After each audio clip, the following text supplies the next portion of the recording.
In and behind them was Beauty Thunder. Over on the far side is Guildenstern, and towards the near side is Cherry Blossom. It's wide open, racing to the final furlong. Cherry Blossom down the outside, bursting through in the dark jacket is One Look, the debutante, and it's One Look who has raced clear with the Goffs Million, racing up towards the finish. It's One Look and Billy Lee clear for Penny Toomey. What a day for them! Cherry Blossom best of the rest, then Mate Alfie, Store Miami, Soldiers Empire, Chicago Fireball, Acadian Emperor next. Well, I hope a few of you took note from Paddy Toomey earlier on. He had a little glint in his eye. One looked on just when it seemed that Cherry Blossom was coming through under Frankie Dettori to justify favouritism. You just looked a little bit further back and you're thinking to yourself, what is this? Yeah. She's absolutely hacked She has annihilated them. And some people did take note, Gary, because she was a 10 or 12 to 1 shot this morning. She returned 5 to 1 as we saw there, and she's just tracking Cherry Blossom into the race here. I was looking at Frankie Dettori thinking he's going to go and win it. We'll get a flying dismount here beside us, but not a bit of it. Billy Lee just moved One Look to the right of Cherry Blossom. And it's only now really that he's asked her to go and win a race. She's picked up so impressively, and look at the distance of ground she's put between herself and her rivals, coming away from Cherry Blossom, who's a high-class filly herself, only just beaten in the Lowther Stakes, a Group 2 race, and she's beat her by, 7 lengths in the end. That was just scintillating, wasn't it?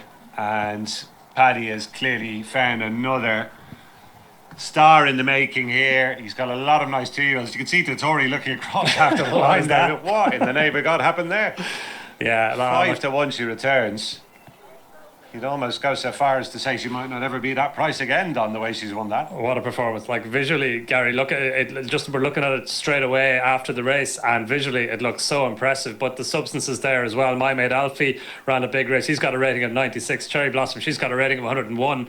A Lowther Stakes runner-up, a really impressive winner of her own maiden, a 360,000 pound or euros buy at the Orby sale. Dam's a half sister to Rail Link, but One Look has just travelled. She's a wee bit keen there early on. It's her first run as well, Gary, a racecourse debut, and coming from the Paddy Toomey yard, you know she's going to improve from this, so much to get excited about. That was just a little bit special, wasn't it? You see her here, she's about 2/3 of the way back. Billy Lee has just managed to settle her in a bit better now behind the grey horse, and probably done keeping an eye on the Tory there, and maybe in an ideal world hoping he'll be able to just get that one to bring him into the race, but he's still maybe 3 lengths off Cherry Blossom at this stage. Yeah. And the eye is kind of drawn to the favourite at this stage because the Tory gets into the clear, just gives a little nudge to Storm Miami. Just gets half sits up then, and you're thinking he must feel I've got these covered. Well, certainly those around him he did, but what was coming behind him is the problem. He didn't have a rear view mirror, Gary, and he would have needed one to see his only danger because he was travelling anything around him. He was travelling better than everything else, and One Look has just moved in. She was actually drawn next door to Cherry Blossom.